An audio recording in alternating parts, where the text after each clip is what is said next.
Hi everyone, my name is Krista. I'm a psychologist at CAPS, and today I'm going to be going over the week 4 content of the Stress and Anxiety Workshop, which will be focusing on skills related to um, promoting a stress reduction lifestyle, or as it's termed, we're creating a lifestyle for managing stress.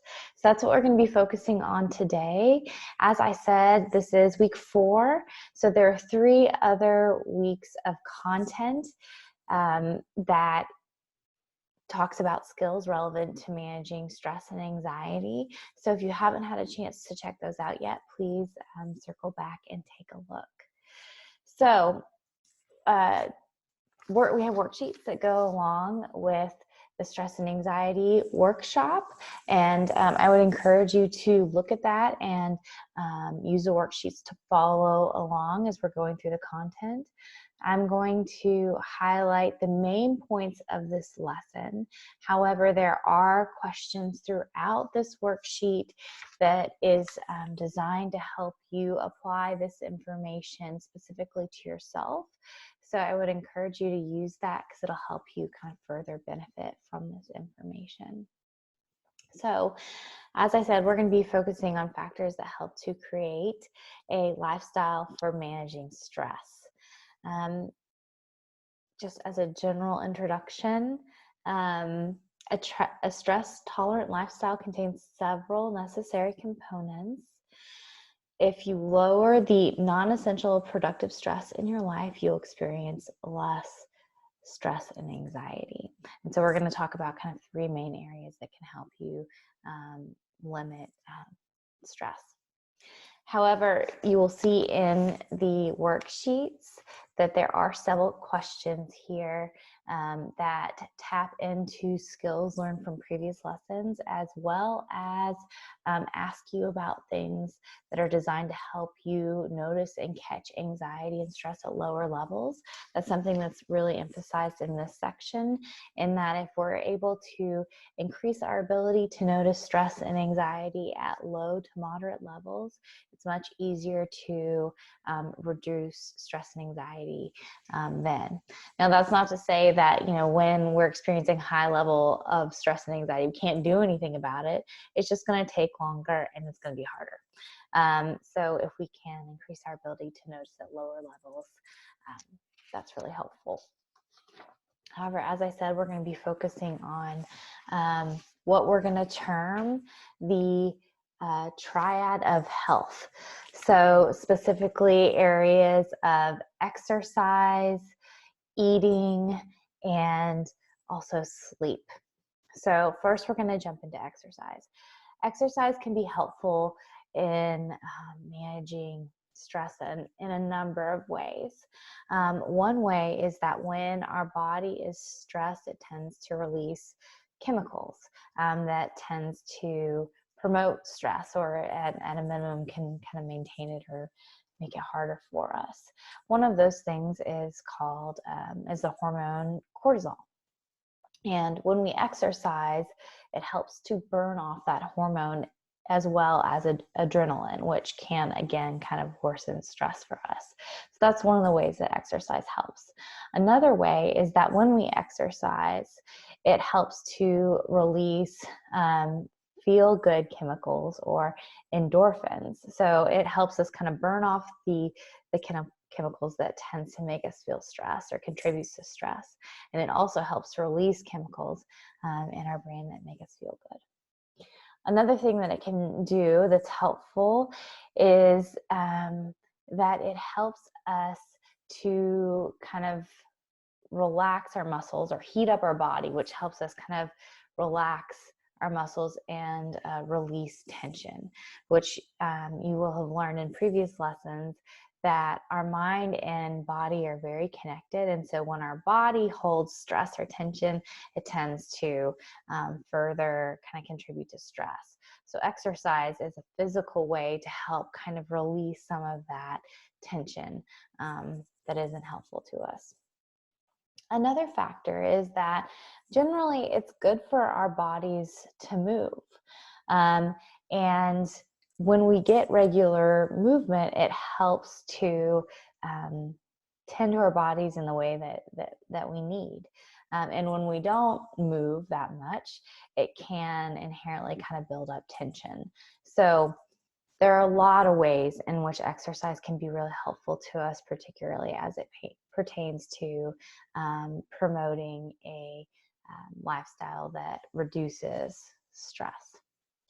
And so, with exercise, what can be helpful is that you pick something that you enjoy.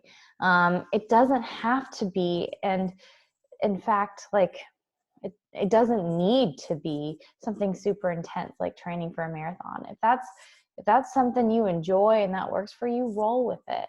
But if that's just like not your cup of tea, that's totally okay. Really what you want to do is get up and get moving on a consistent basis that gets your heart rate up. That's what tends to be helpful.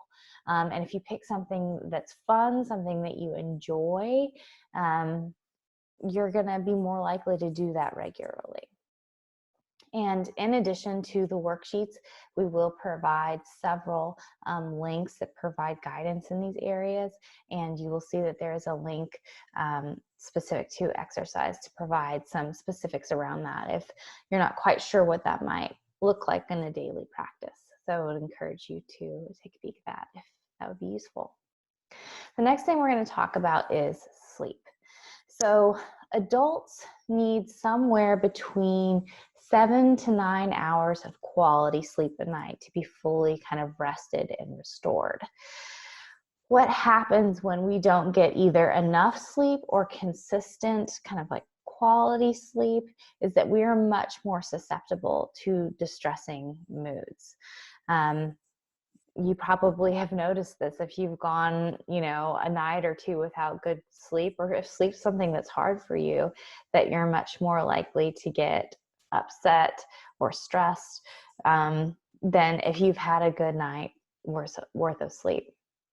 So making sleep and good quality sleep a priority can be really helpful as far as like promoting a kind of stress reducing lifestyle. Now, what can be helpful with that is practicing good sleep hygiene, or in the link that we're going to provide is called a healthy sleep ritual.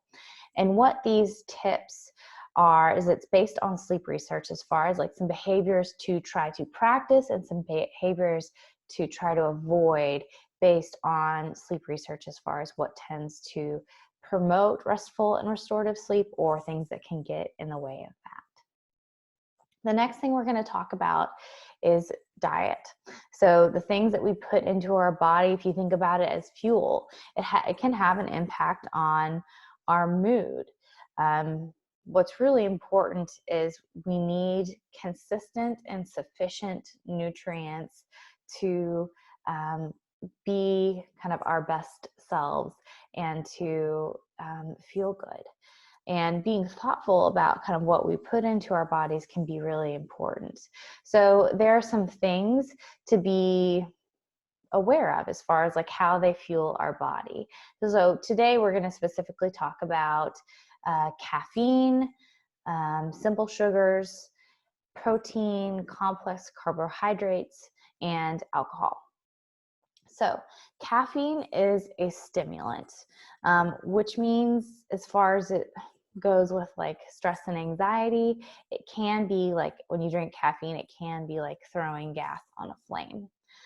Everybody's a little bit different as far as how sensitive they are to caffeine, but it's certainly something to pay attention to. So if you notice that you are much more likely to have your stress or anxiety elevate after you've had some caffeine, then you might consider kind of reducing how much caffeine you drink or when you consume caffeine. The next thing to think about is simple sugar. So that's really anything that has a high level of sugar content in it. And that's kind of like some of the main components of it. So as examples, like candy bar or a soda.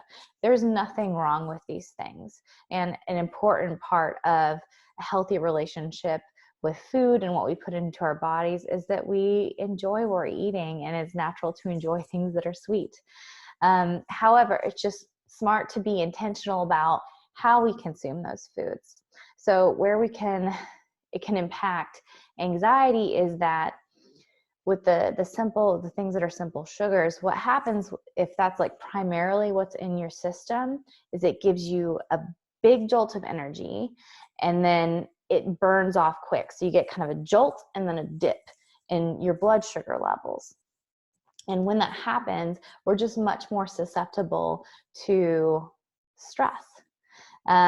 So again, it's not to say you can't have these things. That's an important part of like just enjoying the food you enjoy, but being thoughtful about maybe when you have these foods, and to be sure that you're not just having these foods as a meal, because you might be, like I said, again, more susceptible to feeling stressed.